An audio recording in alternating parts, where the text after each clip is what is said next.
Can you send Harry the link? Yep. Let me just, oh, actually, he's been having trouble with his work email, so I don't have his phone number to text him. All right. Are we live? Yes, you're good to go. All right. I'd like to call to order this regularly scheduled meeting of the Board of Finance for Wednesday, January 12th. Let's start with the Pledge of Allegiance.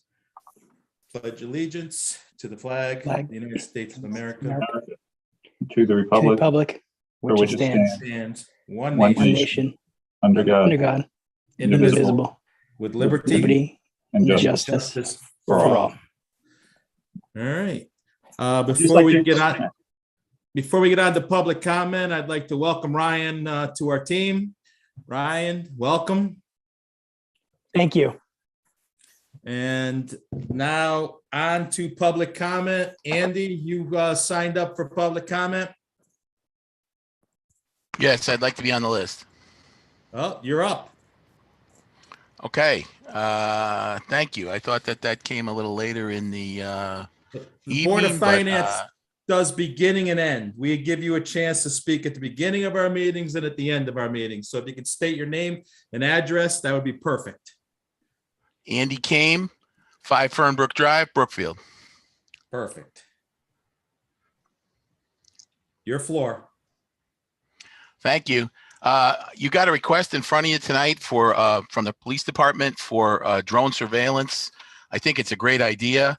I just want to make you aware of the fact that there are an awful lot of Department of Justice and FEMA grants available for this type of device. I'm not sure if that was pursued. If it wasn't, it probably should be. There's also a potential to use ARPA funds for these things. I'm not sure if they were aware of that. I think they just may have not been aware of it. But I do have some concerns about issues of surveillance regarding private citizens. I'm not sure, you know, we've seen a lot of surveillance of private citizens that hasn't quite worked out so well. If the town gets sued, it's on all of us. We all pay for that. So I'm not sure if there's a memorandum of understanding how these things are going to be used, if they're going to be used in a bona fide investigation of a criminal activity. I think that's fine, but I think that you might want to consider this a little more before approving any funds. And then I did have a comment. I know there's been some letters that have been sent in regarding the recently filled vacancy on the Board of Finance. I think that it's important that the Board of Finance realize that they kind of overlooked the will of the voters here. You had candidates who ran for office and they were bypassed. You selected a candidate who, well, for want of a better word, didn't have the guts to run for office and face the voters. That's sad. I think you're facing a very difficult situation in the Board of Finance. It's a very tough budget year. I think we can all agree on that. I think you need outside, I think you need new ideas and a fresh approach. I mean, we're $130 million in debt. All that money ran through the Board of Finance at some point, or most of it did. So I think you need to start thinking about new ideas and fresh approaches. Thank you very much. Thank you. Thank you. Anyone else for public comment? Hearing none. All right, but Brianna's not here, so Eileen, can you take over for this, Yep. please? Certainly. I make a motion. We received correspondence from Howard Lasser and Andy Ellis. So I'd like to make a motion that, sorry, we don't make a motion on that. And I want to make a motion that we approve the minutes from our last meeting, our last regular meeting. I'll Oh, second and that. sorry, I don't, my computer is not working very well. So For we also have January this, 12th. the interview, the minutes from the meeting of last week on Tuesday, which was February 1st and February 2nd.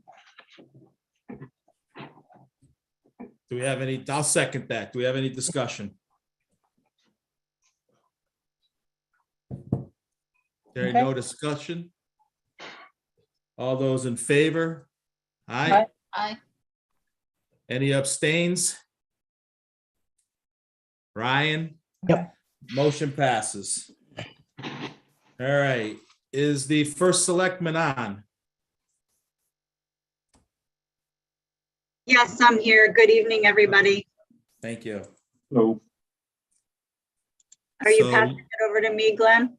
Yeah, we're on to your report. We're on that section of report from the first selectman. All right, well, first of all, welcome to Ryan. It's nice to see you here, and I look forward to working with you, as I said in an email with you. Is that today or yesterday? Yesterday. Recent days. So first of all, Marcia is incredible, and Brookfield is very, very lucky to have her. She and I have been working diligently on the budget, and next week, starting tomorrow night with the Board of Ed, we're going to be jumping right into it, and then deliberations start next week, and we're going to continue on that path of working hard towards getting it to where it needs to be, and turning it over to you guys. And there is a lot of work to be done, and I believe we're singing the same song, maybe just in a different tune. And some of the things I've been reiterating, and in fact, I did this morning at a department head meeting. So all of the department heads know to give this thing another hard look and really consider again where they can make any additional cuts. But the thing that I've been pushing is doing more with less, living within our means, and really trying to get a handle on how we're going to address this, not just for this year, but for next year, when we start to pay off some of that principal for the capital bonded items, and the year after that. So it's not just about this year, it's about how we move smartly forward together beyond just this budget. And I look forward to continuing to learn and to make this thing digestible for the town, and have it pass the first go around. So that's where I am with budget right now. And I always am open to conversation and dialogue, and completely 100% interested in what all of you have to offer. And if you have anything specifically for me, please reach out directly, and I'm happy to have those talks and work together. If any of that didn't make sense, you can also let me know. No, it made sense. To my board, no issues to reach out to her directly on your own. If you want to ask her without going through me, I have no problem with that, as long as Tara's open to it and invited you to send an email. I don't need to be copied on it. If it's your questions and you want to get back feedback from the first selectman, please feel free. As far as, I can't say no anyway, but please feel free to do that if you have any questions you feel you want to ask her directly. Is there anything else you'd like to bring right now? No. Any you for that, questions? Appreciate it. Eileen, you have any questions? I do. Can you provide us an update on the Wiskaneer exterior wall of the gym, or what's happening with that? Yeah, so we got an update from Julian earlier today. It was in email form, and from what I understand, the veneer on, I guess, 3 sides. Oh, he also touched on it at the department head meeting this morning. And I didn't question at the time, but when he said 3 walls, I was like, well, what about the 4th wall? And I don't know exactly what those walls look like, but he did say that I believe there has been an estimate that's come back for the veneer replacement on 3 walls. Okay. Do we have any ballpark idea of what that estimate is, or? Yeah, let me just look in here, Eileen, and see. I have been away from my desk all day, and when I got back to it at about 4:30, there were 59 emails, so still sifting through that.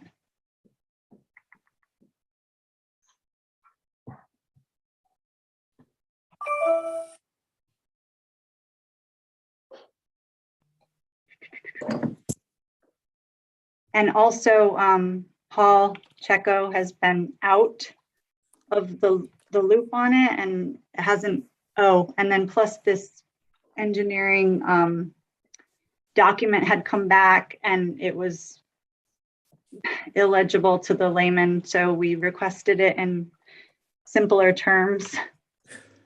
Are they using any of the information from Tecton from the assessment of the schools when we were doing the proposals for the new school project? I mean, was any of that pulled up as historically relevant data when they did the assessment of Wisconsin? I believe that's what Paul had said earlier on, and I'd have to get back to him and ask him if he's specifically working with Tecton at this juncture. I don't know. He was on that committee too, so he would definitely know. It's a valid question. Okay.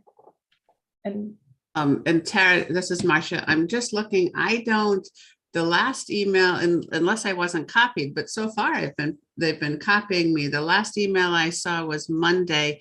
I don't see that we got an estimate, so I'm not sure that I would think that I would have gotten a copy of it too. So okay. So I think I was confusing what he said this morning with receiving an estimate based on the veneer, because the last email was from Monday. Okay. And it just says the scope of the work consists of removing the remaining veneer and glass block fenestrations and replacing with new veneer and aluminum panels, blah, blah, blah, blah, blah. I mean, Okay. I'm happy to share this if you're interested. No, I just didn't know. We hadn't heard anything the last month or so, so just wanted to check and see if there was any progress on that. I know Yeah. with everything going on in building supplies, that could be hard to get any of that information. I did have two other questions though. Sure. I didn't know if there were any updates on the happenings in Four Corners. I know just driving through the area, it seems like the grocery store construction isn't moving very quickly, but I didn't know if there were any updates on what's happening with any of that or other areas in that development. Yeah, there's a lot going on actually. And Greg Dombowski gave a great presentation with some overlays on Monday at the Board of Selectmen meeting. If you want to go back and listen to what he had to say, he provided a really, really thorough presentation that gave great detail. And it actually was a really good segue into the ARPA, because a lot of what is happening down there, pertains to budget, obviously, and the streetscape and the Still River Greenway and the arts and the sewer issues. So in a nutshell, there are, in fact, I have a meeting with another developer tomorrow. Just a lot of what's happening pertains around the sewer moratorium and whether or not these guys' permits have expired or if they're going to be putting the shovel in the ground. But the long and the short of it is, even without the sewer moratorium, there's 459, I want to say, units coming down the pike just in the town center district, which could ultimately mean we're having 1,000 more residents in town. And that's not going to happen overnight, but it is coming. And what does that mean to our fire, EMS, police? Those types of questions obviously are going to play into the budget and uptick in response. We've got the Linden opening up, and Andy and his team have been sharing with us the numbers as far as increased response and what he needs vis-a-vis support in the budget. Tony Lacero's project specifically, you asked about where the grocery store is supposed to be. He is waiting on DOT to determine a traffic light and entrances into that space. There was another issue that came up this morning, and I had a meeting with our land use director and Paul Elsinone from NCLC, I might have that acronym wrong, the Conservation Commission out of Kent, regarding a species it's in 4 little spots off of Tony Lacero's property, and they're like the only plants that still exist in the state of Connecticut. Oh. So we're trying to determine what's going to happen with that rare species there. And he also touched on some other property that's owned by John Haggerty off of 16 Dunsinane. There's 45 acres that Steve Dunn had been looking at as part of doing some kind of land trust. So I'm pursuing that, and I've been speaking with Jeff Braun on it. But going back to Town Center District, I'd be happy to go into a lot more detail based off of every single development project that's coming down the pike. There's a lot of information to share and to continue to try to better understand. I'll listen to Greg's presentation from Monday and get a start with that. Thank you. Ryan, any questions for the first select woman?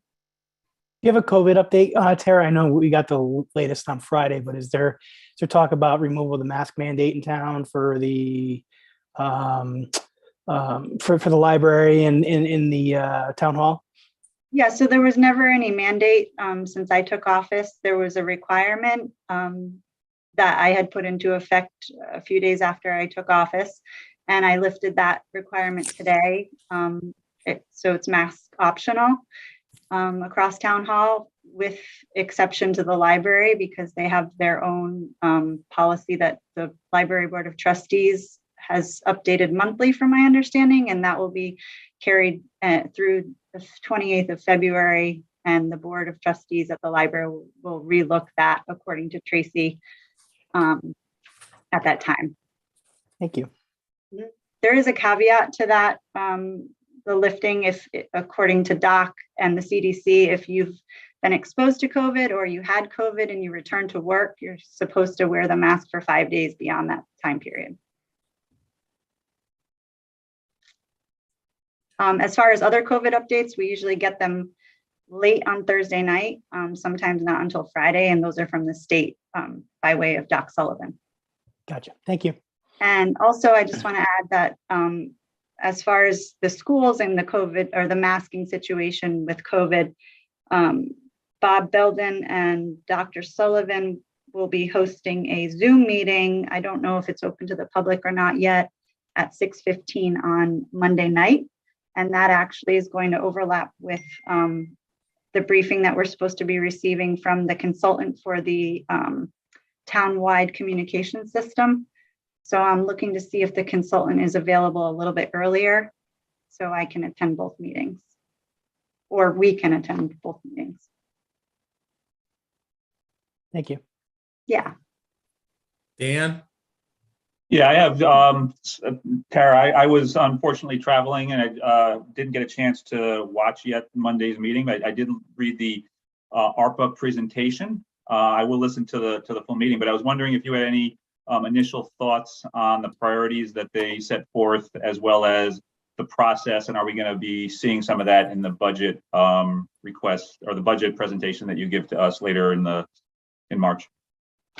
Yeah, I do. I'm glad you brought that up, Dan. Hold on 1 second. And welcome back. Hopefully you went somewhere nice.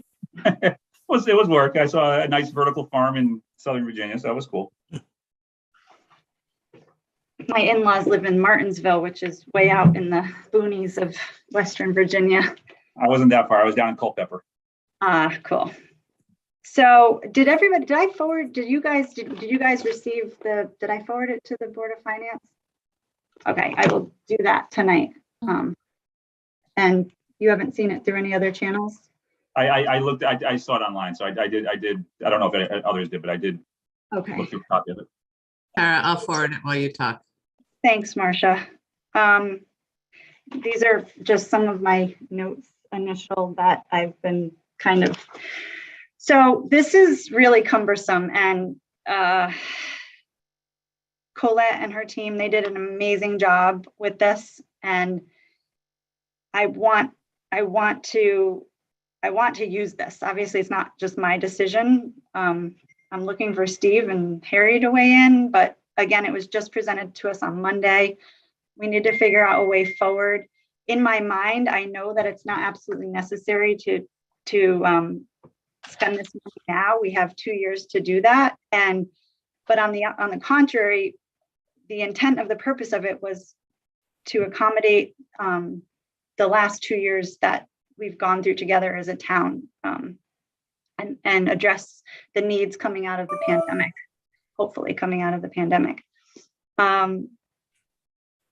they've highlighted the top 12 as, and they did a tremendous job of weighing it with all their metrics and the data they collected through the town surveys and the public hearing that they had. So based on all of those, the scorings and the ratings, they've come up with their top 12. I would love to take the entire 5 million and allocate it the way they determined through the incredible process they went through, but I don't think that's realistic. And having listened to Ricky and spent time with the Capital Committee, I understand now that it's better to spend cash than bond some things. So in my mind, I'd like to kind of potentially reallocate some of this funding to cover things. And I'll just throw this out there, like the fire truck, where it's $500,000 that instead of bonding it, we could potentially move some of this money around and spend it on that fire truck. And I'm just using that as an example. I'm not saying that this is something I'm absolutely going to do. So none of this is hard and fast or set in stone. It's just me thinking out loud. I'll just highlight some of the questionables and the one that even Colette points out as being the most vague. The beauty of her presentation is that behind every line item here, she has a description of what it means. So it's a little bit clearer. Once you dig into the packet, you'll find there's a lot of information to back this.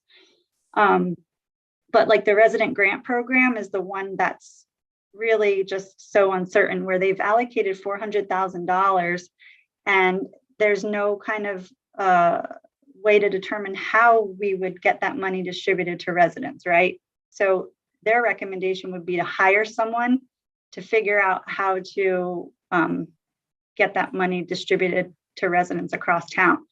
I don't like that idea because we're spending ARPA money to distribute money. I don't think that's smart.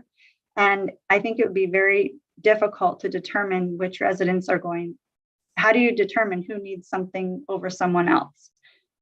Everyone has different needs. Everyone's had different struggles. I think it would be a very hard thing to tackle.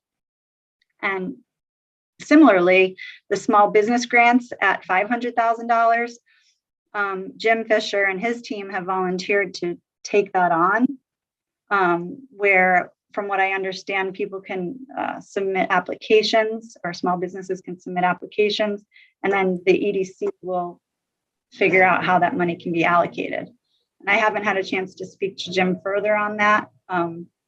Those are just two that jumped out initially at me.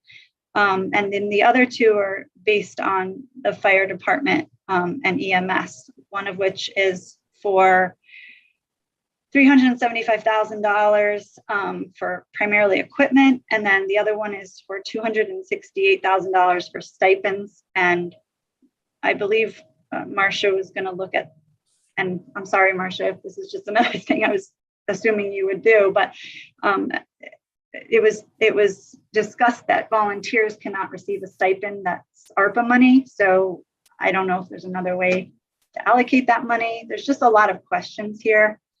The Still River Greenway is another one because we didn't get the grant, and now Greg is saying we don't need as much money as the 250 that was initially requested. We need 125 instead. The building condition study for BHS and Wisconsin Middle School is on there, and we've spoken, Marcia and I on our Monday meetings have spoken with Dr. Burrill quite a bit about this as we project, what the needs are of the town for the next 10 years. And if somehow it is decided that a new school is one of those things, I think this is something that maybe we should look at now. Department Health, the public health nurse, that's another one, just because we're also exploring the idea of regionalizing our health department. Doc announced this morning that he will be retiring in September. This nurse, though, we have Tracy on board now as part of the grant. I mean, I could go on and on. Am I boring you guys to tears? Not at all. No, please. So Tracy's in place, and we're still trying to figure out if we have the grant money to cover her through or beyond March. It's unclear exactly to me what that grant is and whether or not we've received it. I think that was something else that we've been working on in the past couple of days, particularly. But if we get that public health nurse on board for 2 years with this money, I think it would be at part-time, but what impact does that have on the budget for on years? So those top 12 equal $2.4 million. And then what will we do with the rest? There's one down here at the very bottom. For some reason, it kept getting pushed down, even though the team recognized it was really important. And that's this $800,000 that was initially requested for the sewer in the Brookfield market area, which affects those 9 buildings. It actually, the price on that project has been reduced to $625. The interesting thing I like about this is not only that, if that was taken care of, which that should have been taken care of a long time ago, it's impacting the environment. It's impacting all 9 of those buildings in that historic center. But 1% of the ARPA funds was supposed to be spent on the arts. And if we conduct that project at the price of $625K, it will cover the craft center, which falls under the arts. So they're saying, it's been explained to me that, you know, it would cover that 1% of ARPA to the arts. The other arts that are listed here, there are 4 items. Pocket Park sculpture, they increased that price to $30,000, where my understanding was that their initial sculpture that came in that was not passed was only $18,000. I don't know why it's now at $30,000. The Playhouse was looking for some paving and a new roof. The Craft Center needed some maintenance at $200,000. And then a Still River Greenway mosaic for another $30K. So those are the arts. I don't know. There's just, and then when you look at, again, going back to the items that we have considered for bonding for this year in capital, I'm just in my mind, and I've talked to Marcia a little bit about it, is how we're going to potentially pay cash for those items again. So maybe there is room here to move some things around and use some of the ARPA money to cover some of the potential things that we might bond for this year. Great, that was helpful. Thanks. I have one comment and then a question. So I know the presentation did reference the ability to use, you know, basically all of it, up to $10 million, which is more than we have for lost revenue. I'm not and put it, you know, assign it to just the overall budget. So I'm not suggesting that be the case, but I would like that to be a consideration when you look at the criteria that they identified as important, impact on future budgets. Obviously, you know, using it for the budget or directly to the budget is a direct impact on that. The breadth of the impact, you know, by utilizing it in the budget, it impacts 100% of the taxpayers as opposed to any particular subset, no matter how large, and some of the other criteria as well. So I would just, you know, I think it's really important to include that aspect into the analysis, particularly as you talk about, you know, bonding versus cash capital and the capital plan. That's all through the budget process. So to the extent that that we're thinking about using ARPA money specifically for capital items, it really should be part of the budget conversation as opposed to a decision that's made outside of the budget process. So I just make that point. And then, so that leads to my question of, do you have in your mind, or is there a determined or mandated process for how these decisions eventually get made? Is it made at your desk? Is it made at your committee? Is it made in conjunction with us? Is that determined? I don't know. Okay, neither do I, which is why I was asking. I was under the impression that it would be a Board of Selectmen decision, but I don't know how we would keep you all out of this process. It's not, yeah. I don't think that's right. I think we need to get clarification on that, because I think it's supposed to be taken, and my interpretation is it's a special appropriation, which means the special appropriation would come through the Board of Finance. But that was my interpretation, what we were told last year when we discussed this, that the selectmen would approve it, but it would have to come to the Board of Finance for final approval. Now, that might not be true. I can't tell you that's gospel. I won't tell you that that's the rules or the law or whatever, the statute, but that was what we were told via council last year, that this all had to go through a special appropriation process. Okay. The other thing to add on to Dan's before I get to Mary is we don't need to spend all of this money in 1 year, right? So we can utilize how it fits and, with your budget, how it fits in and lays over your budget where you can utilize it. But we could still keep 3 million on the books for next year's budget. And next year's budget, we don't get the bond premium in next year's budget. You fall shy right now, even with all of our extra money, I think, by $1 million on the debt next year already. You're already behind $1 million next year that we don't have the makeup for. Marcia, am I right or not right? I don't have the amount of the expenditure, but it's significant. It's at least $1 million. And you're correct that we're not going to get the bond premium next year. That we may get something small.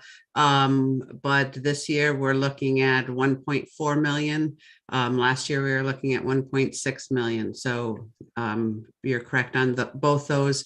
Next year, as far as the debt bubble, we were thinking we were going to have to use what we had calculated as the lost revenue plus additional money from monies that we've squirreled away in anticipation of this. Right. So we don't have to use this money year one out the gate. We can hold this money and overlay it over to the following year's budget if necessary, correct? That's correct. And Tara's well aware of that and is on board with with our long-term plan. So All right, perfect. Thank you. Mary, any questions for the first select woman? Yeah, almost everything's been asked already by others. I did watch the entire Board of Selectmen meeting on Monday night, and I saw how comprehensive Greg Dombowski's report was, followed right after that. Colette did her presentation for ARPA. So I know how much that was to digest everything. So I wasn't going to ask you anything tricky tonight. Since you sat in on the last ARPA meeting, do you have anything to add on that while we're talking about it now? Just that it was a really, well done committee. You sat on it longer than I did. So you got to see the bipartisan nature of the group of people. Everyone worked really well together. It was a very thoughtful process. The applications that were submitted were very thoughtfully done. And as we know, in any small town, there's always need. And everybody presented, the best of their ability. It was a really good presentation. So if you do get a chance to watch it, the Board of Selectmen meeting, I think Colette's started about the 40-minute mark, 45-minute mark, something like that. Or look at the slide deck that I think Marcia just forwarded to everybody. It was really interesting. Really, really good information in there. Perfect. Thank you. So you want to add anything, Tara, to your report then, or we move on to Marcia? I just have a final question. And so the rookie in the room, but is there any way to work together on this? I mean, I understand she presented it, it goes to the Board of Selectmen, and then we give you our take on it. It just seems backwards to me. Like, why isn't this a joint effort? I think in the end, it is a joint effort. If you want to know the truth, I think that you sit in the chair to run the town, and rightfully so, you earned that. And I think you overlay it. You're working with the capital committee, which includes Ryan and Ricky as well. So they can help point out things, as you said. You have to look at the overall budget of how you want to present it, and then we'll try to fit it in. Well, generally what will happen is when you present your budget and we go through it and we notice ARPA money's there, when we go through every line item and you'll be included in that process, we'll be like, well, Tara, what do you think if we use 50,000 here of the ARPA money to cover this, to reduce the take on the taxpayers? We're not going to dictate or demand to you what to do, but we have that open conversation in our budget process with you. We're going to meet 12 days together in March. I mean, we're going to be a cozy unit at that point, and you will get the help. So we want to see what your feelings are, because you are running the town, and how you want to play it out. But in the end, we will make suggestions of maybe we shouldn't use ARPA for that, or what are we going to do next year? Maybe we should save 100,000 of this and we'll move it this way. That's generally how our budget process has worked. it doesn't become a cutthroat fest or anything. It becomes suggestions, each line item we talk about. So you might bring an item to us that has $7,000 in it, and we'll say, you know what, we looked at this at 6,500 might be a better thing. And then generally we discuss it and come to an agreement before we make any decision. And there can also certainly be, conversations, I mean, either, subcommittee or even, office visits, or perhaps even a special meeting where this is discussed among the two boards specifically so the public can hear it as well. So that we can, have the, just that's the single agenda item, is to walk through this and talk about priorities. Or even just, meet in your office on a informal basis to discuss as well. When it comes to the actual appropriations, however, that's a mandated statute charter process of Board of Selectmen responsibilities in public, Board of Finance responsibilities in public. So the actual appropriation part has to go through official channels. But the conversation ahead of that, I don't see why it couldn't be more collaborative. So like if Jim Fisher has this idea of the EDC taking over that $500,000 to allocate to small businesses, is that something that we could invite him to? I mean, I have a lot of questions around that. We are open to inviting anybody, Tara. I mean, we are not a closed group. We don't have all the answers either all the time. Let's be clear. We're open to all new ideas. And that's sort of why, in a way, when you say the collaboration, you're new to this, you might have fresh ideas. We don't, we all have our opinions and all have things, but, bring your fresh ideas to the table, and then let's, we'll bring some institutional knowledge behind it. I mean, there may, like Dan said, you can reach out and we can help, but, there may be other ways of looking at this as well. I think between you and Marcia's got a great grip, as you said, to start the meeting on what we need to do, what we need to accomplish. You did earn the seat of the first selectman, so you might have your take on how you want to see things go, which has to be respected as well. So then we'll sit down and go through it. Ryan or Mary, you want to add? Eileen, you want to add to that? I agree 100%. Eileen, you've been around for a while. How about you? Then we'll go to Mary. Sorry, Mary. I think you'll see that happens in the process, as we go through, especially capital types of projects that, we have the historical knowledge, having several of us that have been on the board for a few years now, to have that historical knowledge of what requests we've seen, or maybe we've delayed because we didn't think the need was great enough. But you have the firsthand knowledge of working with the department heads to know, what is the higher priority for them? What are the issues that they're directly facing that, we don't hear, we hear that through you. So I think, that will be a collaborative process as we're going through these. And as Dan said, there's a charter process that we must follow for appropriations. And if that's what we do for this grant as well, then, I think we follow the process, but it is still a collaborative process. It's just a little more structured and written out. Mary, you want to? Yeah, and working together, is a great idea, and would probably come up with a better final end product with having the input. I think, Tara, we all feel, and I'll speak not for all of us, but I do think all of us feel that the ARPA committee put in a lot of work, like you stated. We do see other sides of this that the ARPA committee doesn't see, like we see the debt bubbles, and we see we need cash and to utilize this cash in areas that, like Dan said, affect more of the public. But I think it does have credence, the work that they did, that you have to consider what you feel is important to you as the leader of the town, and then we look to support it.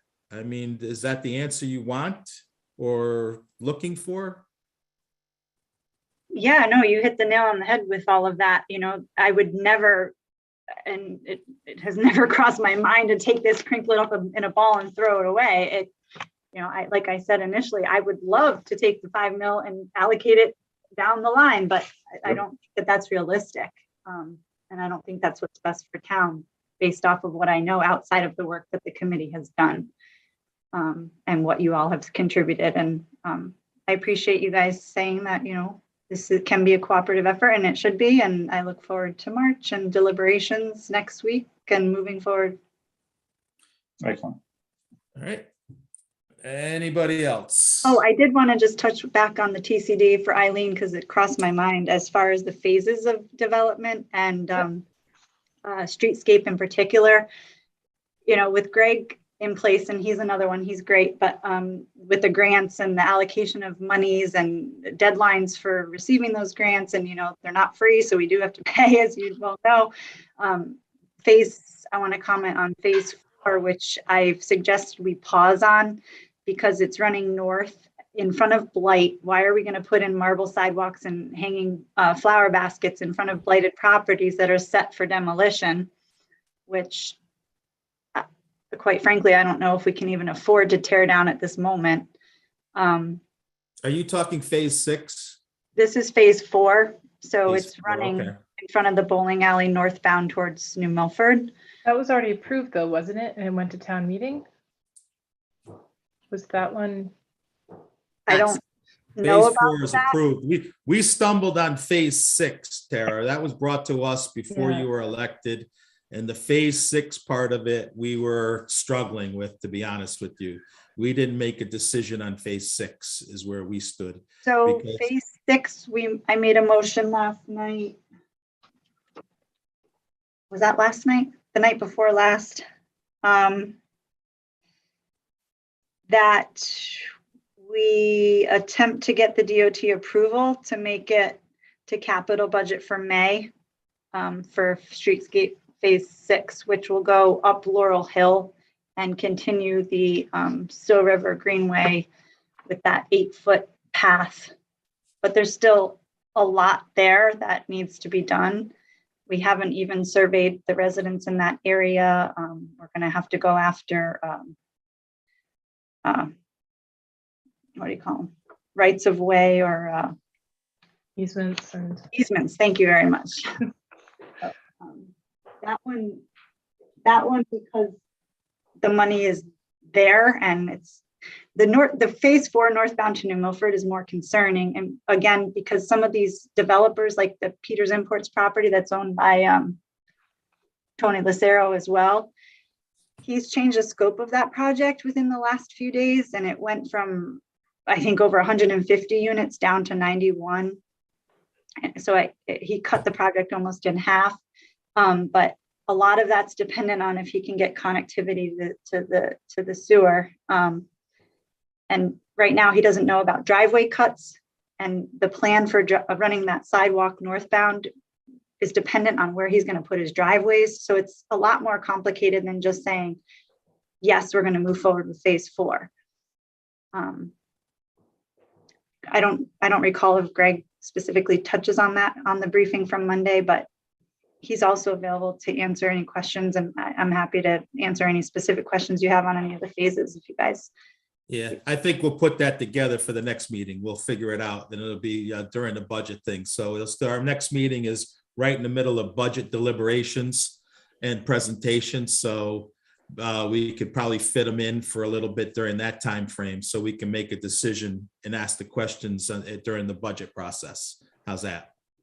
That sounds great. Phase 3 is a go, and that's the one that's going to include the pocket park and minus the sculpture for now, and go up old Route 7 in between the urgent care building and the dry cleaner. Sounds good. And phase 5 is also on hold because that's the one in front of the grocery store. Correct. All right, Marcia, your dime now. Let's go on to finance. The BOE is not going to be available tonight. They had their committee tonight, their budget committee, finance committee meeting, and their numbers won't be out. So Bob said he won't be able to make it tonight. So let's go on to the Marcia revenue and expenditures, please. All right, and just following up on ideas, and I think that Tara has added some discipline to the process. So what she's directed me to do is on our capital, for example, that we started the capital budgeting process before Tara started, and I liken it to everybody has got a thing of bubbles, and they're blowing these bubbles, these little thought bubbles out, and just trying to catch them all that, oh, we want to do this, oh, we need to do this, and putting them in all on one piece of paper, that because there's so many things that are going on that I can't even keep track, and I've been here for 3.5 years, and Tara, was thrown into this. So we've tried to put everything on the same piece of paper. We were thinking of Dan Dvorak's when we were doing it, that so we don't have mid-year things, that so there's some things on the capital budget that may not be able to wait till next year, like maybe the Wiskaneer wall, but we want them all in one place so that we could look at them all together and weigh them against each other. And that's why she's asked Greg if he could get an extension of time for phase 6, so that we don't do it as a mid-year adjustment, because to be honest, if the budget that we're facing, you haven't seen the budget, there's no way you would pass phase 6 in a vacuum. So he's trying to get an extension so that it can all go through the same process, and hopefully we stop this mid-year requests unless a grant comes up that's going to pay for some of this stuff. So that's a change that I think you'll be happy to see that she's made. The other thing is some of these are going to be paid with other sources in order to combine them all. We have a new column on the capital budget that is other sources, whether it's ARPA, whether it's the open space fund, whether it's police outside services fund, police asset forfeiture fund, just so they can all be looked at together. And I think that's a really good change that she's made. So, but doing all that takes a lot of time. So this is the first time in 3.5 years I don't have a PowerPoint for you, that I just ran out of time. But I can tell you, so you have to look at my face instead of my screen, that I can tell you some of the as far as revenue and expenditures, we're in good shape. That one of the exciting things about revenue is that for this year, just last week, that they approved Storm Ida in September as a disaster for Fairfield County and Litchfield County, I think it was. And so we'll be starting the FEMA process on that, to pull that money together. Kevin had already done a really nice job on, he loves this FEMA stuff, on pulling a lot of it together while it was fresh in everybody's mind. So we hope to get some reimbursement on that. And I don't know the magnitude that we're thinking, and I know he's listening, so I'll wait for a text to see if he knows the magnitude. So that it may not be revenue this year, it may be next year, because as you know, it takes a really long time, but there should be some revenue, unanticipated revenue there. We did have unanticipated costs that we need to cover. The other thing is the governor is coming out with his budget and talking a lot about, these are his new initiatives, even though it's a mid-year budget, it's a second of his biannual budget. We're not expecting a lot of changes, but we have, Kevin says maybe the $100,000 range. We're not expecting a lot of changes in the revenues from the state, which is good. They did give us a sheet today of our projection, and it might be up 200,000 as far as revenue from the state. But I think that we'll probably submit a budget that's not up. And the reason for that is one of the revenues is reimbursement for motor vehicles when your mill rate is over 29. So they allocated they allocated money to us, 200,000 based on the current year's mill rate. That but the problem is that we had a reval, our property went up, our mill rate will go down, and it'll go down under 29,000. We reached back out this afternoon about 5 o'clock to say, you know, what does that mean for us? And the actual regulations are not out, so nobody knows what that means for us. So that's something that we'll have to keep watching. That I don't think we should count on it until somebody tells us for sure that we're gonna, you know, get it, provide, you know, I think we should stay conservative.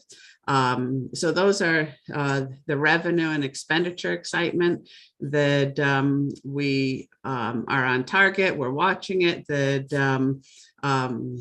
That you did receive a budget to actual and a transfers.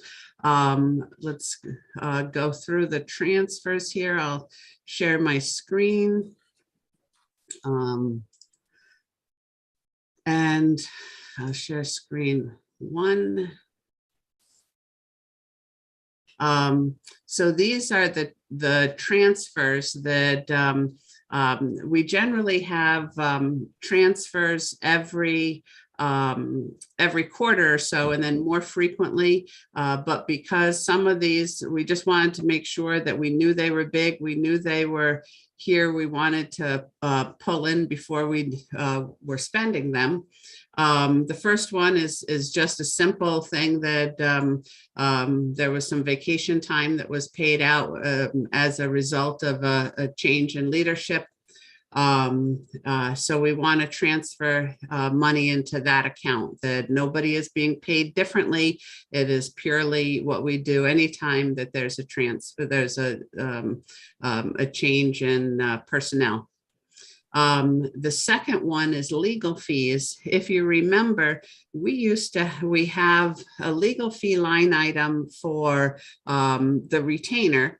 And then we have other legal fees for stuff outside the retainer. And that has been quite high in years, like 6 figures. And every year it's gone down. This year, it's 59,000 that was approved, but that was bare bones. It didn't include any lawsuits that might come up, and a lawsuit has come up.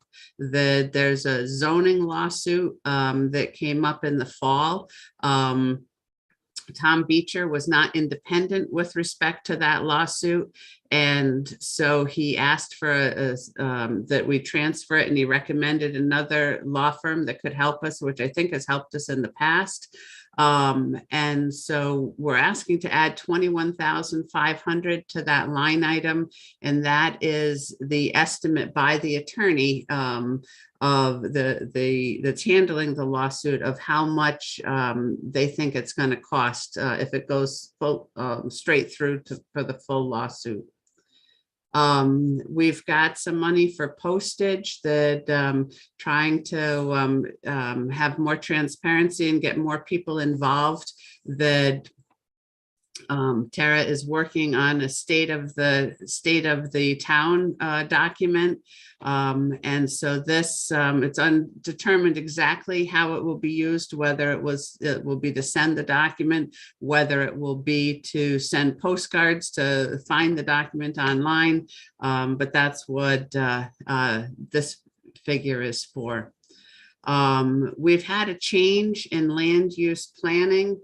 That we have a new land use director, and she was hired slightly higher than the former land use director's salary. And again, this is not uncommon for when we switch positions, that the money is either a little higher, a little bit lower. And so the actual salary, there's a comma wrong in my typing, I see there, that the actual salary is $1,125 higher than the former land use director. And so prorated for a year, that's $498. The land use assistant director has been given some increased responsibilities. And so he has been given a raise for $5,000 in the budget. We will be taking money to offset that as revenue from the Gursky Fund. And if you prorate that for the balance of the year, it's $2,212. We have two other things here that are highlighted in yellow that I just want to point them out, that we have a public health nurse that has come in. Right now, she's being paid with a grant. We believe that she'll be continued to pay with a grant. We've been told the dollar amount. We've done the application. The state health department who's giving us the grant is very far behind. They've reassured us it's not a problem with our application. It's just they're very far behind. So they haven't approved the grant yet. That makes me nervous that what if they don't approve the grant? We have no reason to suspect that they won't approve the grant.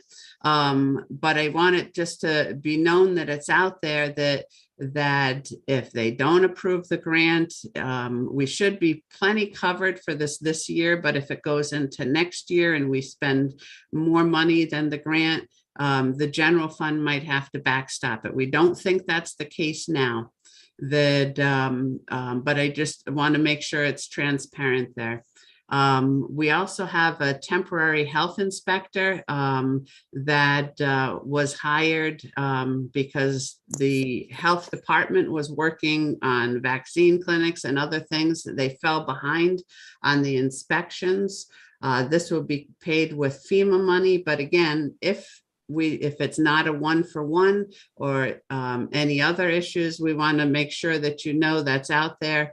And it's expected that this would only be needed for a few months, this position, although that may have all changed this week as we've had some personnel changes.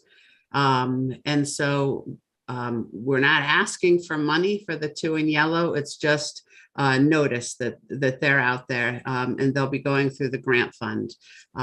We would take the money for these increases and we would offset it against, we've got some savings on the refinancing of the bonds, and that would cover all of these things in one spot. All right. Here we go. Any questions? Yes. One, since these are all operational issues, can we look to find that out of the operational budget somehow instead of going to other sources? Every one of them seems to be operational. So is that possible? Sure. I like that idea that once we get the grant done, I've got some other places that we could analyze to see if we might have savings. And I could, you mean the 29,884? Well, we're going to talk about that yet. So let's not get too carried away here. Let's, but that whatever this is, that okay, I can look and see what we have for savings. That I'll talk with the department heads and do some calculations and see what I can find. Yes, we can do that. All right. I'm okay with everything except down to the $5,000 increase. This has always been a craw in my side when we do these things, and I'd like to understand it a little bit better. What was the percentage of the salary that 5,000 is? I know it was for extra duties, quote unquote, that we're not privy to right now, but Tara, what was the percentage, Tara, of the pay increase? I'd have to pull out what he's making and do that math. But why wasn't that thought of before the decision was made? So let's talk about, was there a policy in place when we do these things? Do we have something to follow? Or it's 7.95%, which is such an odd percent. I got to be honest with you that usually companies base things on 3%, 5%, 10%. There's a policy in place if we do things or we're adding responsibilities. So I don't understand where we came to that number. Like, how do we pick $5,000 out of the air? Did we call other towns? So this is a valid question. And to be honest with you, Glenn, I had a lot of the same questions. And with the hasty departure of Alice and not really understanding that we even are in the business of being landlords in Brookfield and we do own 4 homes and who's going to take care of them, I had asked Julian to talk to some property managers and get a gauge of how much they would charge to manage the 4 properties. That number has not come back to me yet. So with Alice's departure and not having anyone there as a quote unquote property manager, I made the decision to see if anybody wanted to take on the additional responsibility. Okay. I spoke in depth with Jeff Braun from the Conservation Committee, and he said that money, the revenue produced from the rent, could go towards having someone take this on as an additional duty. Alice was kind enough to do it out of the goodness of her heart. And if there was a broken toilet in the middle of the night, she was getting the phone calls because she happened to be on the Conservation Committee. But my thing is, anyone out there who would step up and be willing to take that on for free. But we're struggling here with all of our employees with salary rates and everything else. We don't have policies in place. And all we continue to do as a town is throw $5,000 at a problem. It's not getting to the root issue of the problem. I mean, I looked around and Newtown is paying $67,000 based on 37 hours per week. Monroe is only paying $63,000 for this position. I understand additional responsibilities, but yet we don't ever seem to get to the root cause. Now, did we enter into a contract with this employee already? Is he already getting paid, or he or she already getting paid this money? The contract has been produced and I believe signed. So does that fall in line with the state statute that we're not allowed to approve any money that's not budgeted for within the departmental budget? You're asking us to approve money not inside of that departmental budget, but outside of that departmental budget. And I believe that no officer of the town shall expend or enter into any contract by which the town shall become liable for any sum which any contract then enforced shall be exceeded the appropriation for the department. So the state statute clearly states that we're not allowed to spend money before we sign a contract. So now you're coming to us saying we gave this person $5,000 already. Which statute is that, Glenn? I'll have to get it to you. I didn't copy the number down, but I actually have the verbiage of the state statute here that we are in violation, it seems to be right now, of a state statute, which also you're going to find this not really humorous, and it's probably not true, but it also says any officer in violation of this provision of this chapter expends cause to be expended of any money such the town paying judge. You are, all of us would be civil to that town, to the money. We would be liable for civil action to pay that money back out of our own pockets, according to section 7349, if that's properly read. Okay, so how come this is the first time this is being brought to my attention? Well, let's talk about root cause again. Where's your root cause? Because I got to tell you, throwing money at problems isn't going to fix this. Fixing it's going to fix it. So let's really dig a little deeper. Is this a salaried position, or is this a new, like, is this position salary, or is it going to have overtime associated with it? What is the exact definition of this position right now? He or she is working 35 hours a week right now. So we gave he or she $5,000 extra for this extra work, which you're saying now, maybe phone calls in the middle of the night, maybe 2 o'clock in the morning you brought up. Is that person now going on overtime as well because of the situation that it is a salary non-exempt? Those are valid questions. I believe the answer is yes, Tara. That's my interpretation of all of this. And here's my thing. I don't know who you consulted with on this salary thing. It's been a crawl since we can't throw money at problems. We definitely can't spend money that we don't have budgeted in the budget without approval through the Board of Finance. The way I see it now, and I could be wrong, and I have been wrong, so let's clarify that. We're in violation currently of a state statute that the Board of Selectmen approved this already entered contract and did not get the approval from the Board of Finance. 2, it's a salaried position for 35 hours, but after 40 hours, they're going to get paid time and a half. So now this person not only is getting a $5,000 stipend, they're going to get overtime on top of that. And I need to ask the question, do we have any others in this position? How many other of your employees that we maybe thought were salaried that are really salary non-exempt, and that in this year's next budget, we may have to put overtime in that we didn't classify these employees properly? Is there a liability there, or is it only a one-off? Is this person a one-off? You want me to handle that, Tara? That'd be great, Marcia. All right.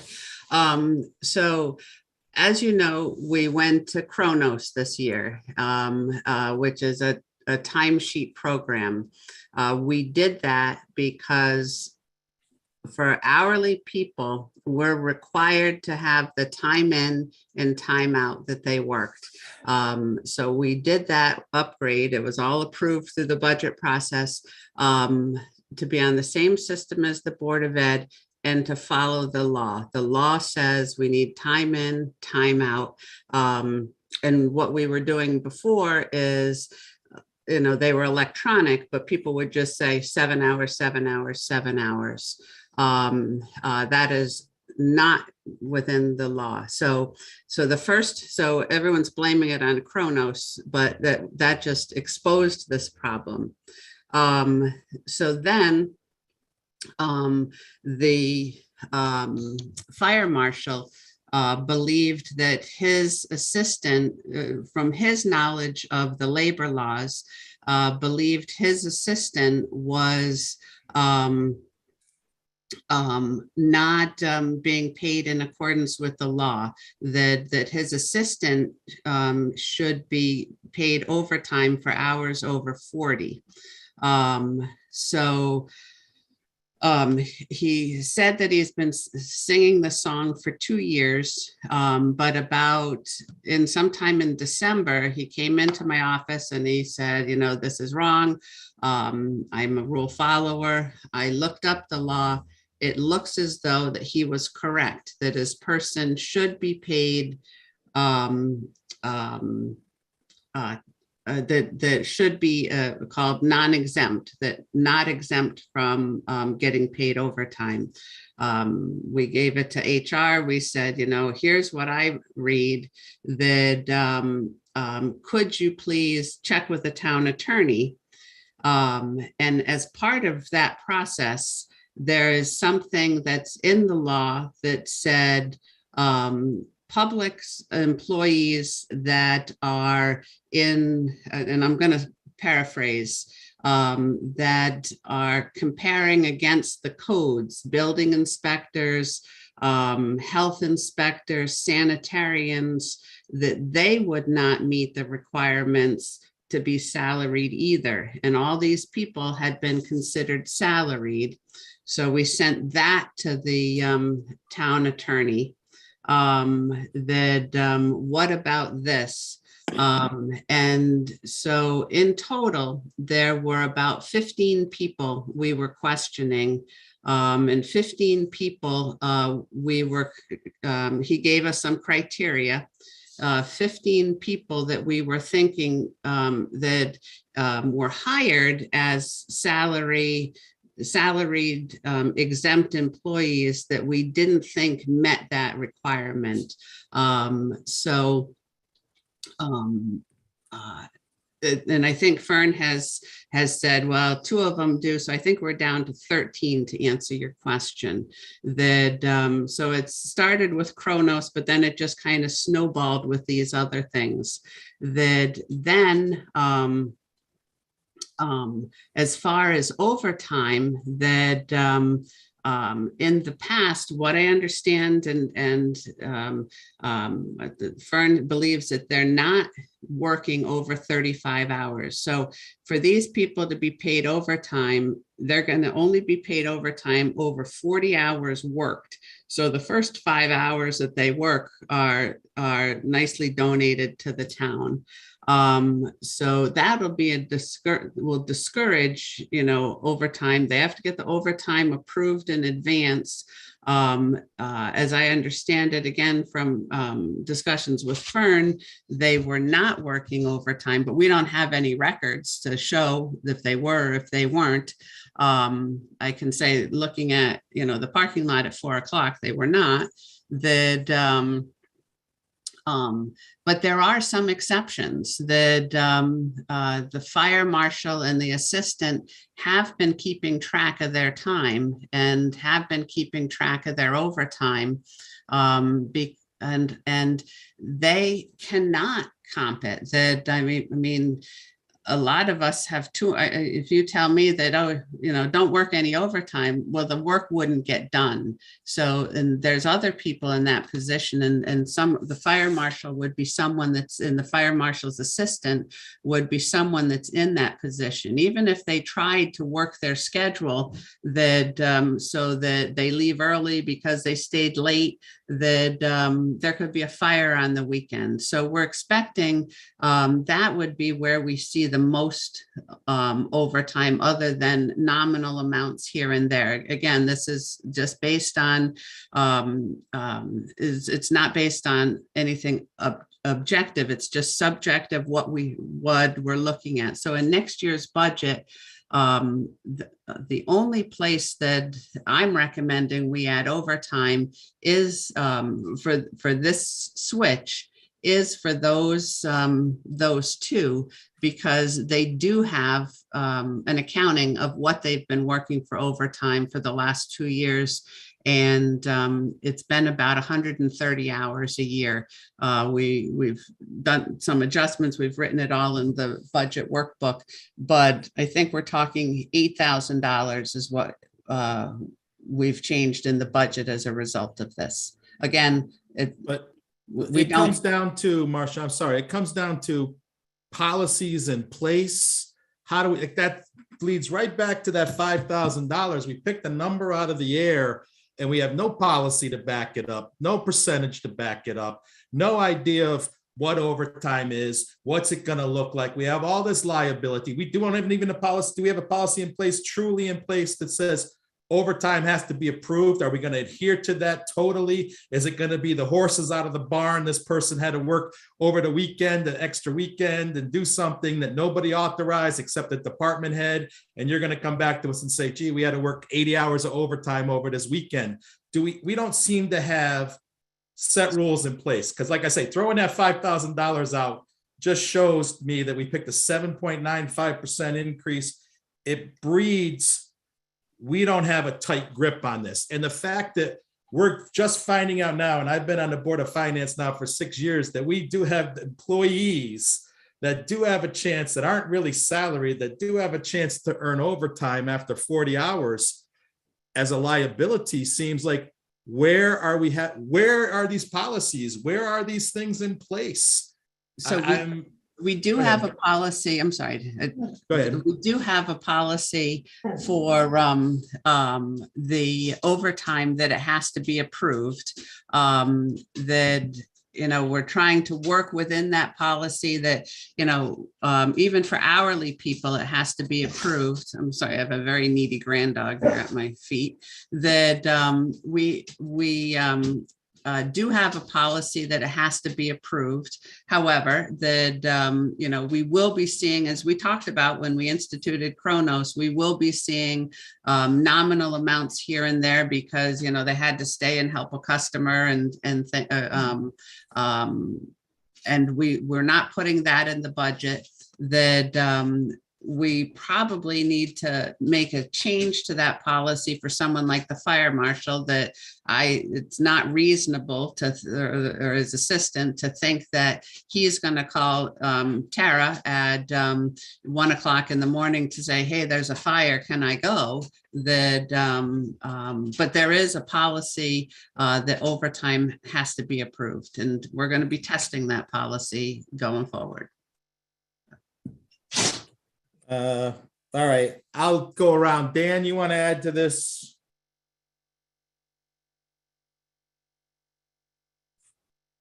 Dan? Sorry about that. I was on mute. Sorry about that.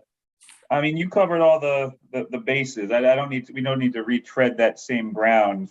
When it comes to this particular transfer, even though the money's not huge, I am sensitive to the process and making sure that the process is followed. So I'm having trouble. The state That- statute bothers me, Dan. Let's be Exactly. clear. So, Okay. I share that. That's a concern. I mean, the departmental stuff, you know, it's a long time coming. I know that we have to, or somebody has to get their arms around. I understand that, but this particular one, I think we have to follow the rules in terms of how things get done. That's my only comment. All right, Eileen? Yeah, I think, as Dan said, you said it well. I'm wondering if, you know, if this is just shining a light, is there, for lack of a better term, is there like an HR type of audit that we need to do to look at the positions and make sure that we're in alignment with our own policies? I mean, do we need to look deeper to make sure that we're not just catching these instances, but there are other types of things we need to be looking at? And again, yeah, I don't want to be liable for not following state statute. So I'm with Dan and Glenn on that. Okay, Ryan? Yeah, I'm also with you on the statute piece. One concerning thing, and forgive me, I'm new to the board, so you know, this might have been just addressed before, but you know, I know in my business, you know, we do salary surveys every year per employee to make sure they're being paid market rates. So this, just throwing 5,000 at this makes me think that there is not a process in place. And I'm curious, do we know if HR has a process in place? Because it seems like when Glenn mentioned some numbers, we were pretty far off. Now, that doesn't always mean we're overpaying someone. We could also be underpaying someone. So I think it's important to have a process in place where we're looking at total salary, not just salary, but total compensation package, salary, pension, you know, how many hours are worked, eligible overtime. I think it's important to stay on market with our peers, our town peers. And, you know, I think it's important, as Eileen mentioned, to have some type of HR process or an audit in place to make sure that these are being looked at, because, you know, the taxpayers are, you know, basically liable for, if we're overpaying someone, you know, the taxpayer is paying more. And I think it's important that we hold, you know, the HR processes and procedures are tight. Mary? Yeah, I totally agree with everything that's been said already. We might need to look into it a little more to make sure, you know, everything's being done correctly. Okay. So we have this now on the table, so I'm gonna make a motion so we can move this forward, but not necessarily the piece we don't want to move, but we can let government work here. I'd like to make a motion that we approve the BOS transfers, budget versus actual expenditures for items 1, the selectmen's elected official wages, $4,434.11. Item 2, selectmen legal fees, $21,500. Item 3, the postage, $1,240. Item 4, the land use non-union wages to $498, because that was a new hire. Do I have a second? Well, should we just, I'll second, but then I want to discuss. Yeah, we're going to discuss. I'll Yes. second. Then discussion. So I thought you said that, we said that Marcia was going to find new sources. So we don't have a transfer. We have a transfer to, but we don't have a transfer from yet. Correct. So Yes. we can't transfer. So we can't really transfer yet. Marcia, you want to weigh in? Can we transfer that? There's nothing to transfer from. What if, so there's some of that, I just worry, I don't want to go over budget before the next meeting, that, so maybe we do it and, on that line and amend it next month to a different line that, because, you know, you read the statute and I want to follow it, that, so do we do we approve it from that line contingent and then say contingent on us amending it next month for a different line? Or at least doing the work to see if it's possible. Correct. Any ideas of where, I mean, it's not a ton of money. Any ideas where So which couch cushions are going to look under? yes, that we have, when I was doing the budget for next year for electrical, that it went down, which every year we've been pulling the budget down and we haven't been hitting it. So we've been estimating this increase that we haven't hit, because we have to, there's 2 increases a year in electrical. And so anyway, that budget for next year, I was able to pull it down, which tells me that probably this year I've got some extra money in it. So that would be one place to look. And the second place is I've got, we had someone give their notice today. I doubt that we're going to fill that job as we make this decision with the health department of what we're going to do going forward. So I think, it'll be some time before we decide and of what we're going to do. So I would imagine we'll have some extra money there. Those are my 2 first thoughts. Okay. So Dan, if I made a motion to amend my motion to come out of the operating budget, would that suffice? Well, no, because we have to transfer out of this right now, but Marcia's saying that we'll come back with I guess another transfer or something next month. We have to transfer, if we're going to transfer to something, we have to have it come out of something specific right now.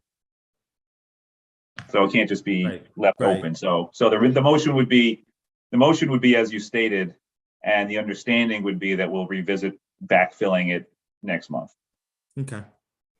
I wanted to ask about the postage though. I don't see a line item for selectmen's postage. It looks like we had one in years past, but we didn't for the past maybe 2 budget cycles.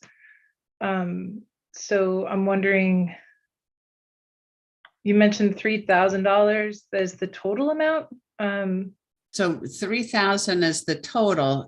Part of that was done with an internal transfer that what we did was we looked at the right before COVID hit, we divided the right before COVID hit, Penny Saver went under that, and then we also tried to divide up the legal notices by department.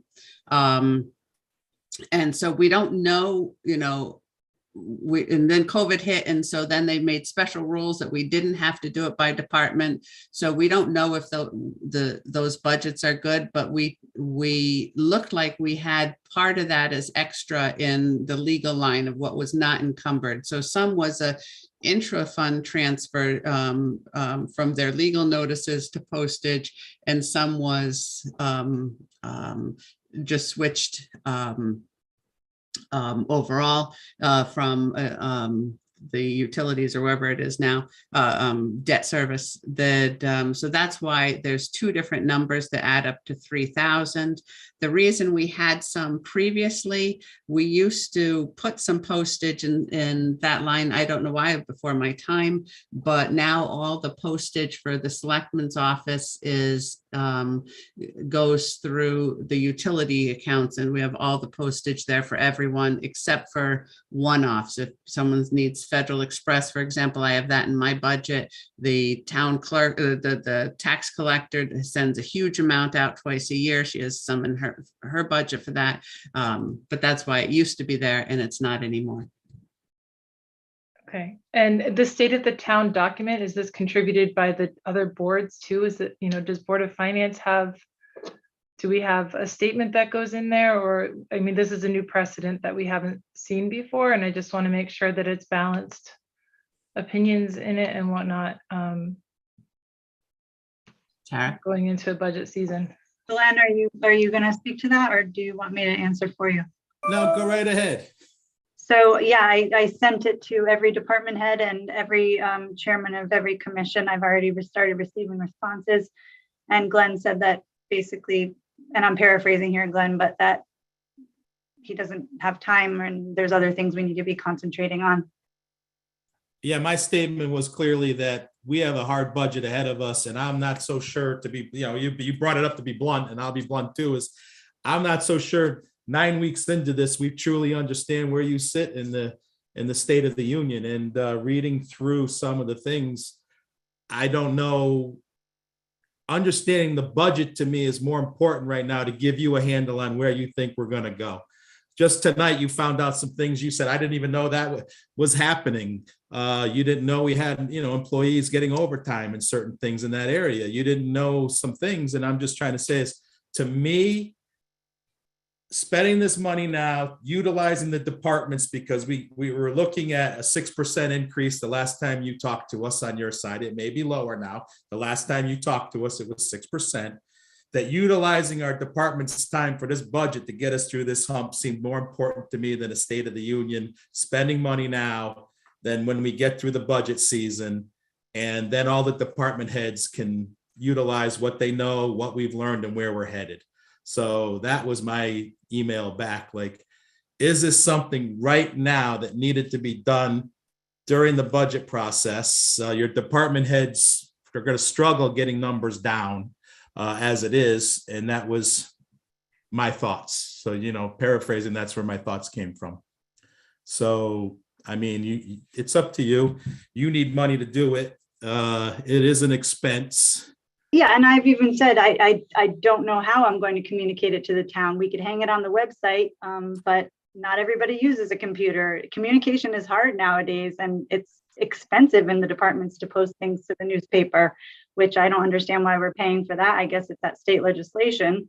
It's ridiculous. Why can't we just hang it on the internet? That's more public than any paper will ever be.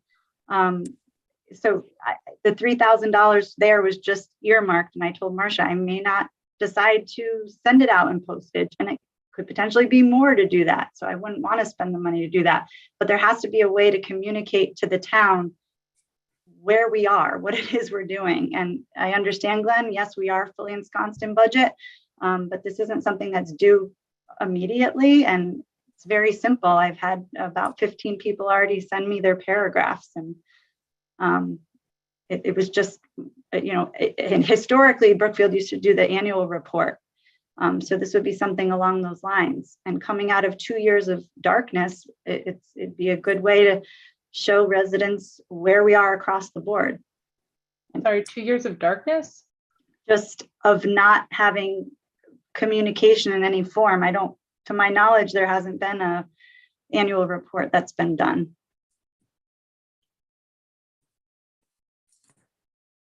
I don't know either. If you want to know the truth, I don't know if it's ever truly been State of the Union in the past 6 years. It's not a State of the Union. I'm calling it a State of the Town. It's just it's a snapshot of where we are by department, by board, commission. Can we brainstorm on ways of reaching people before we allocate money for it? I'm just Yeah, thinking between school email distributions. You get a lot of families, senior center, library having hard copies. I'm just thinking of other ways that people might see it that might save us a few dollars. Right. And to be honest with you, Tara, the way you explained it just now also opened up my mind a little bit. Eileen, do you want to write something up for the Board of Finance from where we stand in the past 2 years? Do you want to take that on and then I can do that and work with Tara to get her a snapshot of what she's asking for? How's that? I mean, and listening. And what's the due date on that? Tara, when do you need it by? Yeah, I was just talking to somebody. Okay, sorry. I'll send you the information and email, Eileen. That'd be great. Thank you. Yeah, thanks. Dan and Mary and everybody, you can talk to Eileen as well, I think, but I think it was passionate to Eileen. So is that okay with everybody? Eileen's great. Mary, Ryan? Yep, absolutely. Yep, I'm good. So Eileen, please take that on. It'd be appreciated. Sure. So then now we have to vote on this. So basically when we vote, we're going to bring up we make an amendment to remove. I'll make an amendment to my motion to remove the $1,240 for postage at this time, to be discussed at the next meeting, Tara, when you're closer to distributing it. How's that? Our next meeting's March 9th. Sounds good. Okay, any other discussion? Ryan, Eileen, Mary? Nope. Eileen, you're good with this now? Yep. Okay, Hey, so, go ahead. Sorry, you're gonna finish. no, go ahead. No, finish. Go ahead. You wanted to say? I do have a question, and if you could get me that statute, that'd be great. But I do need to have Labor Council weigh in on that as well. So Yeah, I think, well, we did have our old Labor Council did weigh in a conversation that I had, and he definitely backed it up, saying if there's not money in the thing, we can't appropriate it, breaks the state statute. We now have a new town attorney. He may have to have a different opinion on this. And that's why we have to see it. I will get you the statute though. I have that somewhere here. thanks. So then all those in favor? I, I, Opposed? Motion passes. Okay. Now, Marcia, Capital, do you have anything to add to Capital? I have nothing to add to capital. We're working on the capital budget. I have nothing to add to audit. That we're doing the data collections form for the federal government. It's waiting for my review and approval. I have nothing else to add unless you have questions. I do not. Dan, do you have any? I do not. Eileen, Nope. Ryan, Mary? Nope. All right, so audit committee then, Dan, you have nothing for the audit committee, I take it? I do not. Old business, there's none. Okay, we are on to the police drone right now. The Board of Selectmen approved this at their Monday meeting for $15,700. We actually had a public comment tonight involving this as well. I'd like to clarify some of this, of the public comment. Appreciate Andy's words, but this is not, it is not a direct operating budget. This is out of the Policeman's Department Outside Services Fund, which does have restrictions on use, and this does fit one of the uses that we could use this for, and that was worked out with the police department to do that, and the Board of Selectmen approved this based on that. The other items that Andy had brought up, and I don't usually bring public comment, are the use of this, but I got to assume that this has all been vetted through the police department and through the selectman's office, that there's an understanding that this isn't going to be used to spy on people, that this is going to be used for police business. And I would assume that's all vetted out with our professionals and our leadership at Town Hall. So from my point of view, I understand the public's concerns, but I do believe we have professionals in place, and we have a select woman in place that will keep reins on this, that this shouldn't be an issue. So it comes down to the need of the police department utilizing their outside services funds. I do believe we do look at grants, like Andy had brought up earlier as well in public comment. We do look for ways to get outside funding, but this is also an outside funding process. So I will make the motion that we approve the appropriation of $15,700 from the police department outside services funds for the purchase of drones and other associated software and equipment to inaugurate the UAS program within the police department as outlined in the memo dated January 5th, 2022. Do I have a second? I'll second. Discussion. Dan, your thoughts?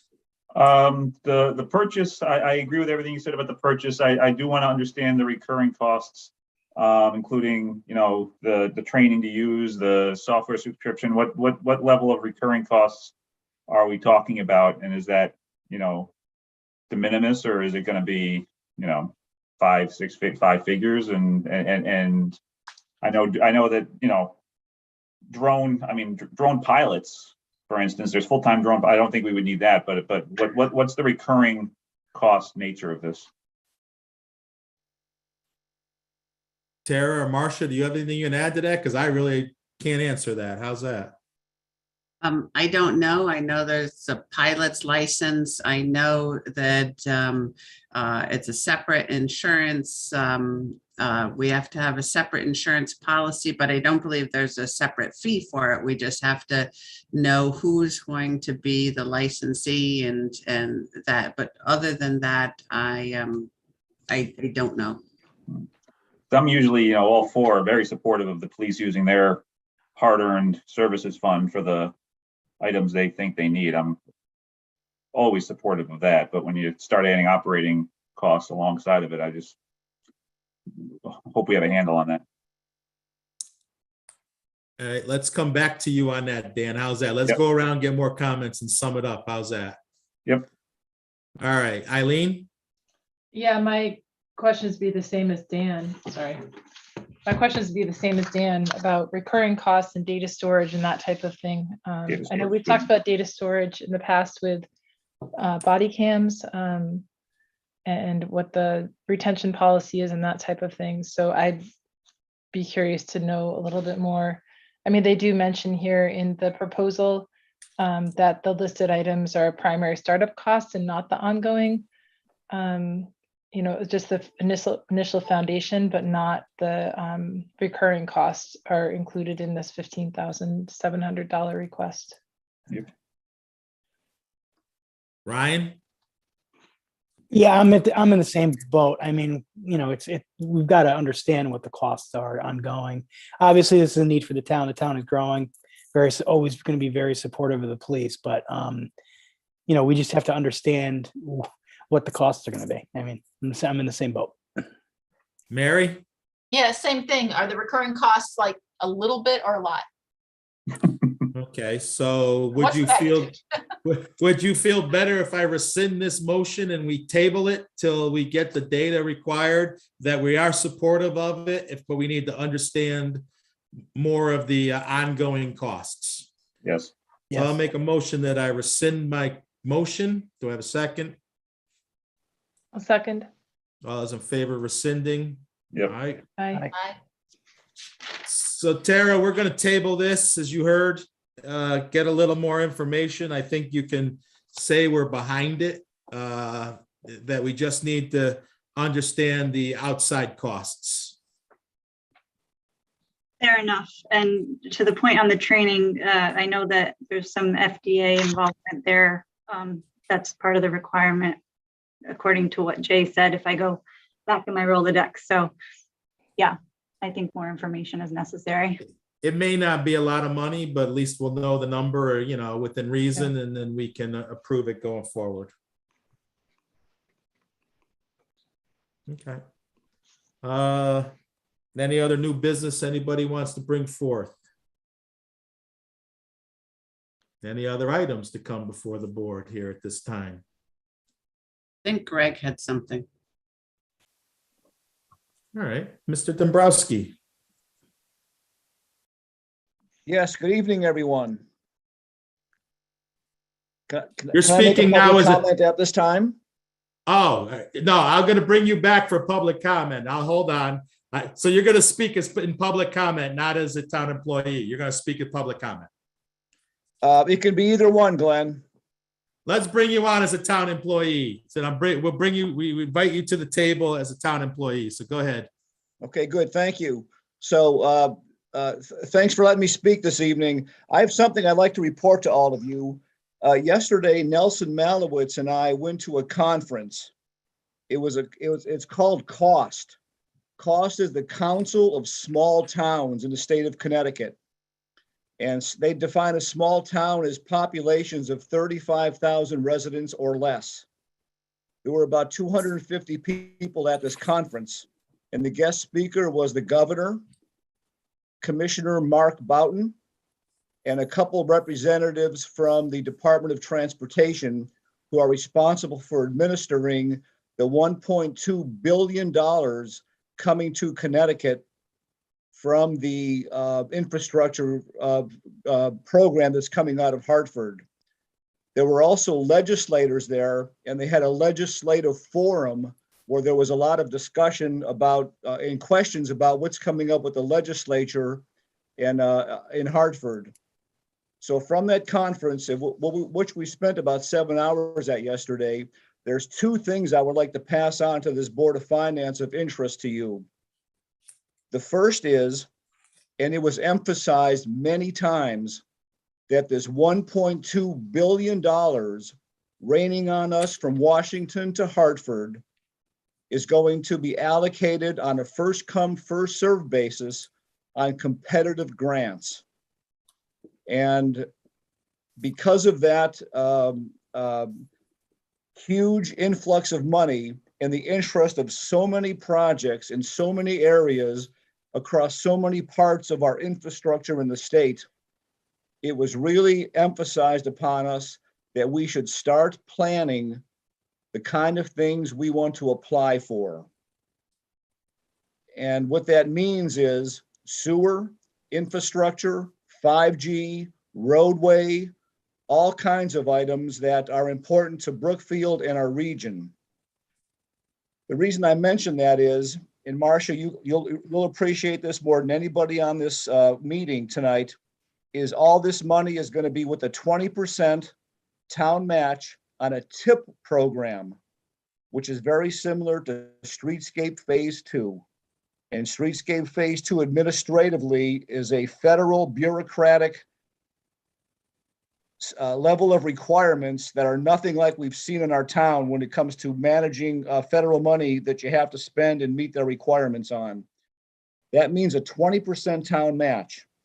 And when these grants open up, they're going to come through the cogs, and it's going to be whoever can reply the quickest with meeting all the eligibility requirements will be the first ones to get the money.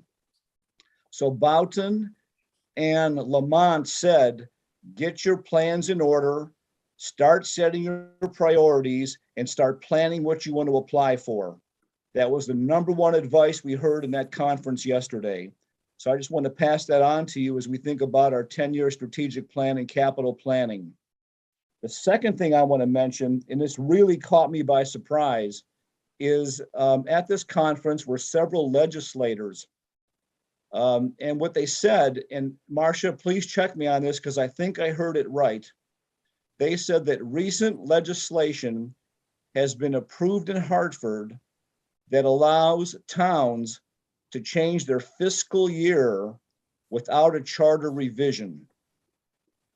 And the reason they did that was because Hartford doesn't always get their budgets passed quickly or promptly, and that impacts the formula we get for state funding into our Board of Education primarily.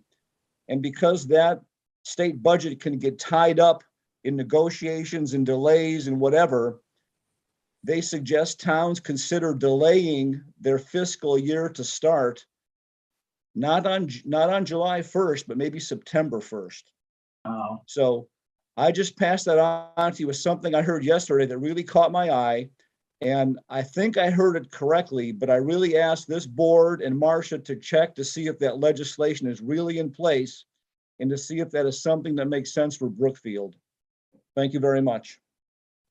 Wow. Thanks, Greg. That's Greg, huge. Thanks, Greg. Can I Greg, just back I on hadn't heard that till you just texted it to me, and oh my gosh, that would be a nightmare. can I just piggyback on the first part Sure. of Greg's comments? So thanks, Greg. Absolutely.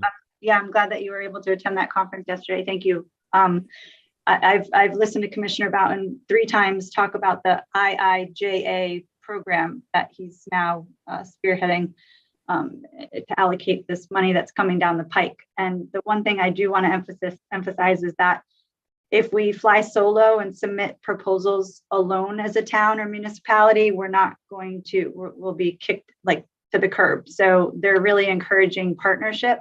Yeah. So my question would be, I'd like to know more about that 20% tip, and if each town is then responsible, if it's a joint endeavor. it's a joint endeavor. So every application and Tara's exactly right. And Boughton said it and Lamont said it. If you can present an application that's regional in scope, that'll score higher than any one individual or town grant. Although money is set aside for small towns on an individual basis, regional grants will get a much more higher priority. But every competitive grant, it'll be a 20% match on the grant in total. So if it's a regional grant and 5 towns are participating, all 5 towns have to contribute to that 20% match. Now, having said 20%, there's a small slice that will only require a 10% match. And until Washington refines their rules and gets them down to the state level, a lot of this is not absolutely in stone and crystal clear, but that's the direction this whole thing is heading.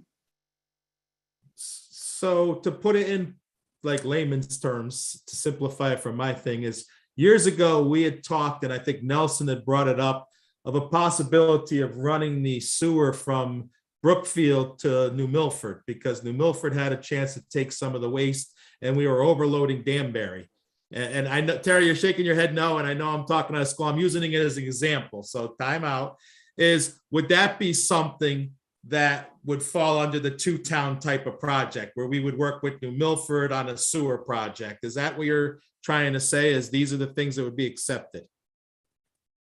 Absolutely. It's a regional project. In fact, tonight, I didn't get home till 7 o'clock tonight.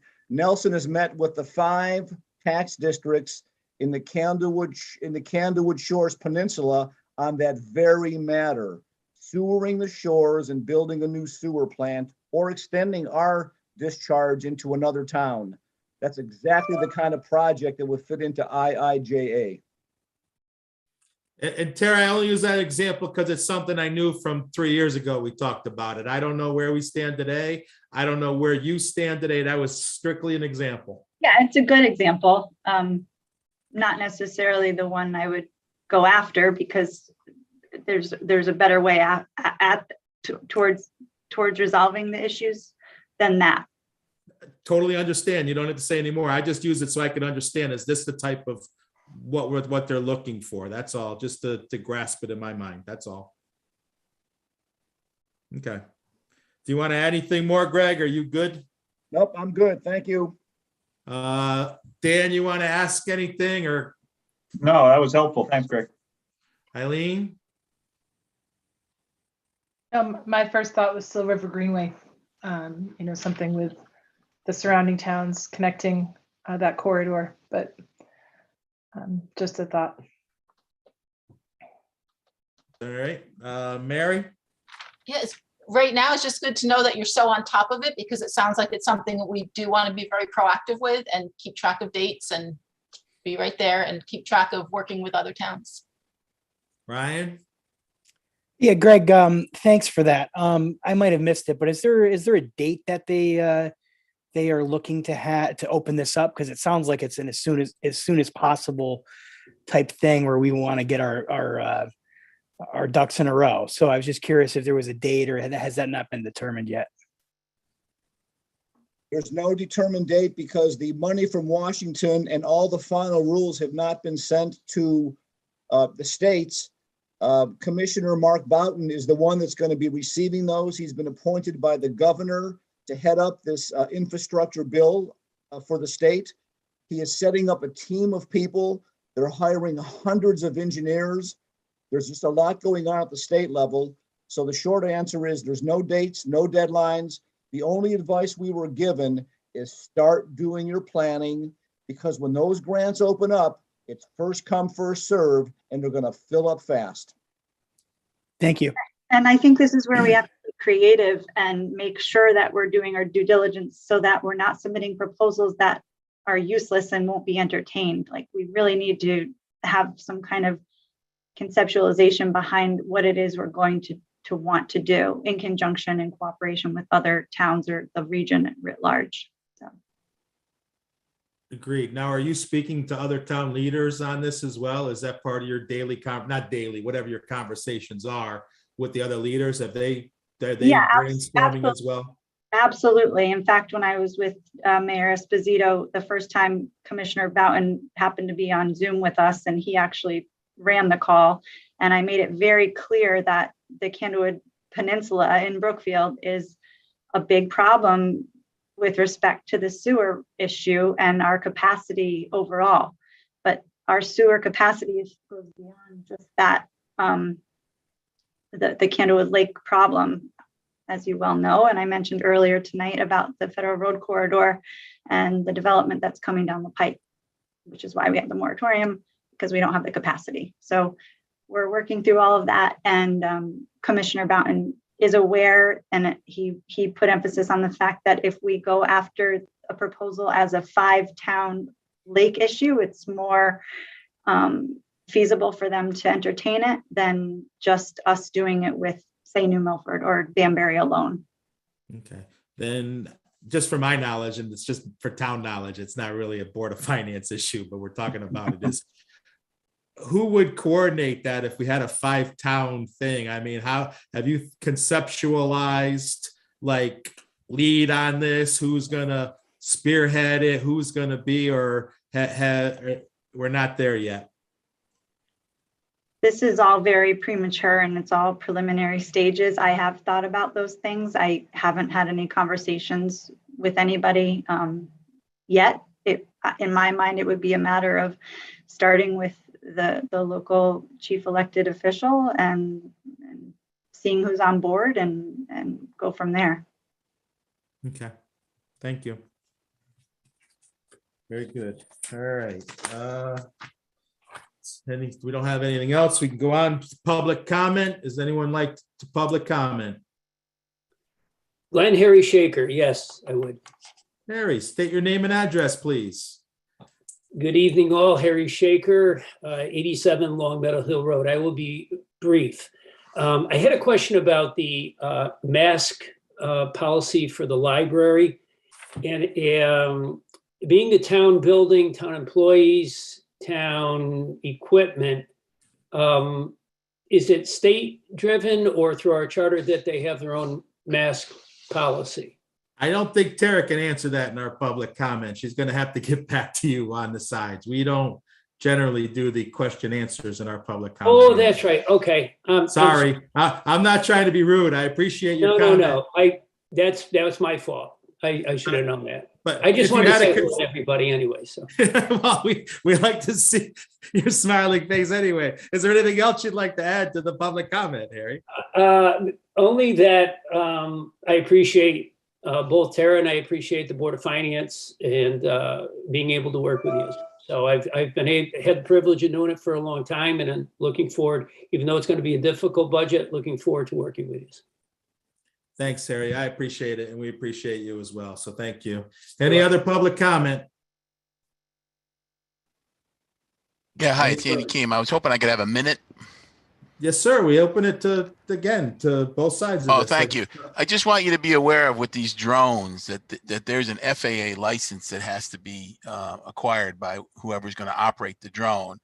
But I think your biggest concern should be in the event that drone malfunctions and hits a car or goes through a window or hits some little girl and knocks her eye out or kills someone. That's a factor that you need to be aware of. So, these things, the FAA license is obviously because they don't want the drone flying in airspace where there's aircraft.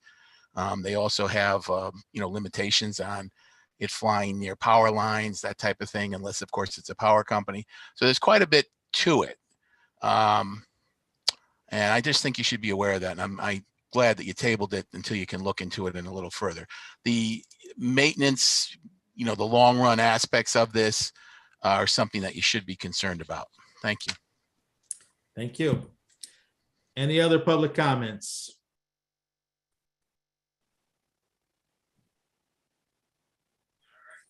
None.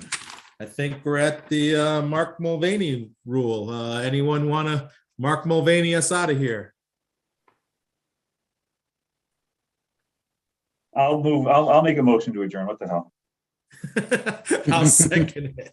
All those in favor? Aye. Aye. Have a good night, everybody. Thank you Thank so you. much for everything. Night. Thank you. Remember, we have a meeting Tomorrow. tomorrow night in person, high school. What time is it? I think it's early. 6:30. 6:30. 6:30, everybody.